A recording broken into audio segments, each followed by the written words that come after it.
Hello everyone, मैं मौनिक Damania टिकविक securities की ओर से और ये है आपका पोस्ट मार्केट आउटलुक फॉर 8 जुलाई।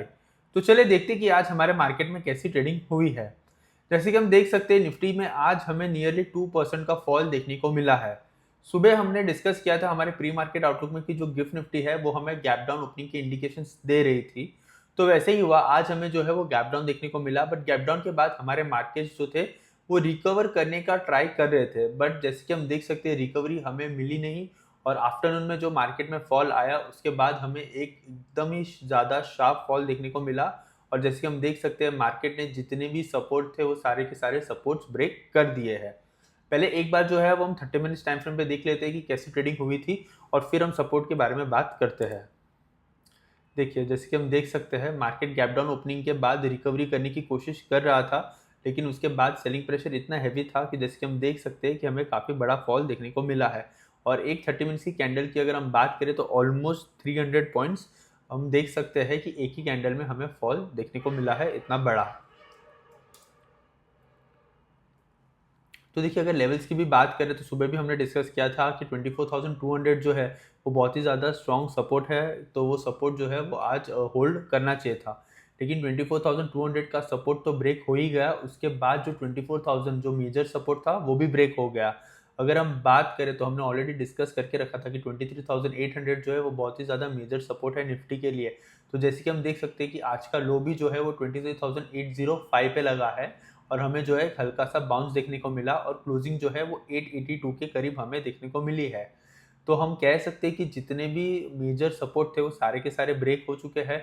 अब सिर्फ एक ही मेजर सपोर्ट बाकी है 23,800 का। अगर वो भी ब्रेक होता है तो हमें जो है नियरली 23,300 के करीब जो है वो हमारे मार्केट दिख सकते हैं, क्योंकि यहाँ पे एक गैप करके ओपनिंग मिली थी, गैप अप ओपनिंग मिली थी। तो हो सकता है कि ये गैप फिल करे, और ये भी जो कैंडल बनी है ग्रीन कलर की बड़ी वाली, ऑलमोस्ट 2% अप था जिस दिन हमारा मार्केट, पर वो भी गैप करके ही ऊपर गया था। तो हो सकता है कि हमें ये जो रेंज है फिर से 23,000 से लेकर 23,300 की रेंज वो भी देखने को मिल सकती है। बट उसके लिए मार्केट को सबसे पहले 23,800 जो है वो ब्रेक करना पड़ेगा। तो सबसे पहले हम मुद्दे की बात करते हैं कि आज हमें इतनी गिरावट देखने को ही क्यों मिली, रीज़न क्या थे। तो रीज़न हमने प्री मार्केट में भी बोला था मैंने आपको कि ट्रंप ने जो है वो ईरान के ऊपर फिर से अटैक कर दिया है। तो ये पूरी न्यूज़ ऐसी है कि एक ही हफ्ते में ईरान जो थे उसने 3 ऑयल टैंकर के ऊपर अटैक किया था। तो ये बात यूएसए को अच्छी नहीं लगी।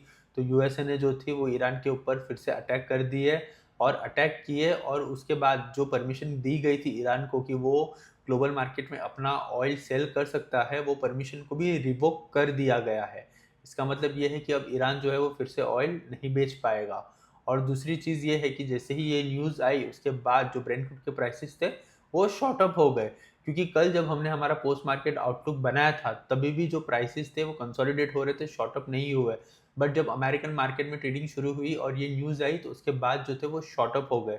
और जब ये सारी की सारी न्यूज़ मार्केट में फैली तो आज फिर से जो थे वो ब्रेंट क्रूड फिर से आज शॉर्ट अप हो गया। तो ओवरऑल अगर हम देखें 2 दिन में तो ऑलमोस्ट 9% शॉर्ट अप हो गया ब्रेंट क्रूड। तो ये जो है वो अच्छी न्यूज़ नहीं है ग्लोबल मार्केट के लिए भी और अमेरिकन अरे इंडियन मार्केट के लिए भी। तो अब जो है वो अमेरिका और ईरान के बीच में फिर से वॉर शुरू हो गया है, but peace talk side by side चल रहे हैं, ऐसा ट्रंप ने बोला है कि ये लोग जो है वो ईरान वो जो है वो सीधे सीधे बात नहीं मान रहा है, ऐसा उसका कहना है। देखते हैं कि ईरान की तरफ से और हमें क्या स्टेटमेंट देखने को मिलते हैं। वॉर एक्सेलेट ना हो वही हमारे लिए अच्छा होगा और ग्लोबल मार्केट के लिए अच्छा होगा, क्योंकि हमने ऑलरेडी बड़ा फॉल देख चुका है हमारे मार्केट में, और जैसे जैसे हमें रिकवरी देखने को मिल रही थी। तो देखते हैं कि आगे आगे हमें इस वॉर के एंड से और क्या न्यूज़ देखने को मिलती है।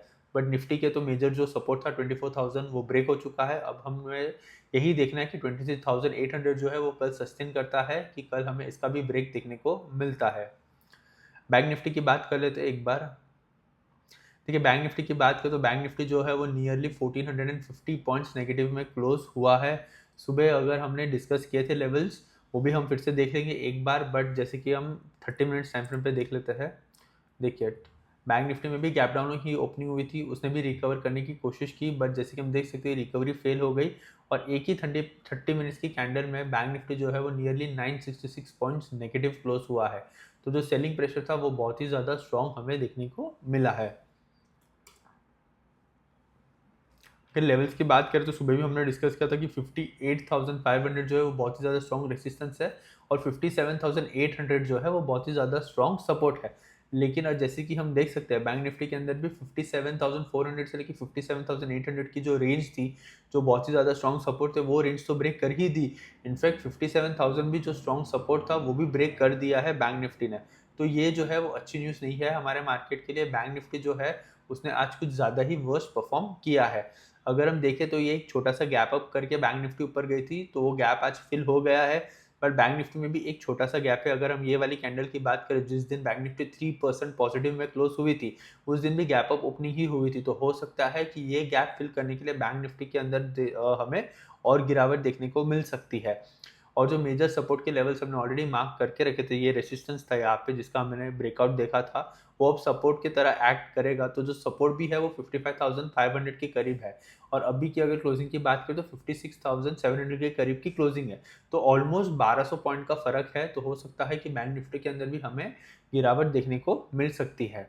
तो ये तो हमें कल ही पता चलेगा या ओवरनाइट पता चलेगा कि ट्रंप की तरफ से और क्या स्टेटमेंट आता है, क्योंकि जब जब उसने कुछ बोला है हमें मार्केट में फॉल ही देखने को मिला है, रिकवरी हार्डली कम ही देखने को मिली है। तो देखेंगे हम आज की अमेरिकन मार्केट्स में भी क्या ट्रेडिंग होती है और वॉर के एंड से क्या न्यूज़ हमें देखने को मिलती है। चलिए एक बार मैं आपको ब्रेंट क्रूड भी बता देता हूँ। देखिए ब्रेंट क्रूड की बात करें तो जैसे कि हमने सुबह देखा ही था कि ब्रेंट क्रूड जो था वो 72 के पास सुबह जब हमने देखा था तो ब्रेंट क्रूड ऑलमोस्ट प्रीवियसली तो 5.4% पॉजिटिव ही क्लोज हुआ था। बट सुबह हमने देखा था तो ऑलमोस्ट कंसोलिडेट हो रहा था 76 के पास, इतना शॉर्ट अप नहीं हुआ था। बट जैसे कि अभी हम देख सकते हैं वो 3.3% और पॉजिटिव है। तो ऑलमोस्ट 9% जो है वो कल से लिए आज तक में ब्रेंट क्रूड जो है वो शॉर्ट अप हो चुका है। तो ये जो है वो हमारे मार्केट के लिए बिल्कुल भी अच्छे न्यूज़ नहीं है। उसके बाद एक बार हम अब यूएसडी एनआर भी देख लेते हैं। देखिए यूएसडी एनआर की भी अगर हम बात करें तो रुपी जो है वो डिप्रिशिएट हुआ है अगेंस्ट डॉलर और ये बिल्कुल भी अच्छी न्यूज़ नहीं है हमारे मार्केट के लिए, क्योंकि जैसे कि जो फियर है फिर से वो वॉर का वो शुरू हो चुका है। ऑयल के प्राइसेस जो थे वो शॉर्ट अप हो चुके हैं और जैसे कि आप लोगों को पता ही है कि इंडिया जो है वो अपना बहुत सारा क्रूड ऑलमोस्ट 80% क्रूड इंपोर्ट करता है। तो ऑब्वियसली जो है वो डॉलर के ऊपर प्रेशर आने रुपये के ऊपर प्रेशर आने ही वाला था और जैसे कि हम चार्ट पे देख भी सकते हैं नियरली 0.6% का गेन आज यूएसडी एनआर में हमें देखने को मिल रहा है। अगर मार्केट कल भी गिरते हैं ऐसी तरह से और ब्रेंट क्रूड जो है वो और शॉर्ट अप होता है तो 95.80 का जो हमने रेसिस्टेंस लगाया है हो सकता है कि वो इजीली ब्रेक हो जाए और रुपये में हमें ऑल टाइम लो भी देखने को मिल सकता है। बट ये जो है आगे की प्रोबेबिलिटी है तो हम इसको जज नहीं करेंगे अभी के लिए। पहले देखते हैं कि 95.80 जो है वो ब्रेक होता है कि नहीं होता है। तो ये हमने ब्रेंट क्रूड और यूएसडी एनआरबी जो है वो देख लिया है। अगर हम बात करें, हमने सुबह भी डिस्कस किया था कि हम आज कोई पर्टिकुलर सेक्टर पे फोकस नहीं करेंगे, हमारा जो फोकस होगा वो निफ्टी और बैंक निफ्टी के ऊपर ही होगा। और अच्छा हुआ आज कि हमने और कोई सेक्टर के ऊपर फोकस नहीं किया, क्योंकि जितने भी सेक्टर्स थे वो सारे के सारे नेगेटिव में ही क्लोज हुए हैं और ऑलमोस्ट मोर देन 2% नेगेटिव पे ही क्लोज हुए हैं सारे के सारे सेक्टर्स। तो हम आज ये भी नहीं देखेंगे कि कौन सा वर्स्ट परफॉर्मिंग सेक्टर है या कौन सा बेस्ट परफॉर्मिंग सेक्टर है, क्योंकि सारे के सारे वर्स्ट परफॉर्मिंग सेक्टर ही है।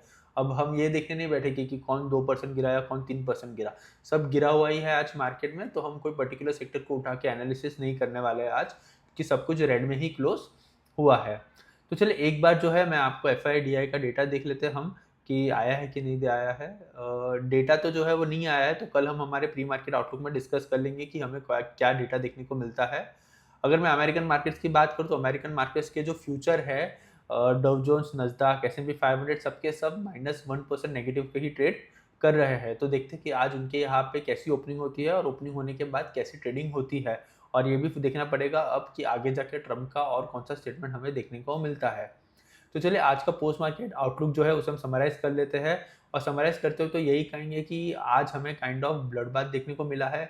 हमारी निफ्टी पिछले 4-5 दिनों से ट्राई कर रही थी कि वो एक अच्छा सा मोमेंटम दे ऊपर की तरफ, बट जैसे कि हम देख सकते हैं आज अकेली एक ही कैंडल ने जो 5 दिन का मोमेंटम था उसको डिस्ट्रॉय कर दिया और हम जो है वो रेड में क्लोज हुए हैं। और सारे के सारे सेक्टर्स भी थे वो भी रेड में क्लोज हुए। अगर मैं बात करूँ स्मॉल कैप, मिड कैप और माइक्रो कैप की, तो वो भी नेगेटिव में ही क्लोज हुए हैं।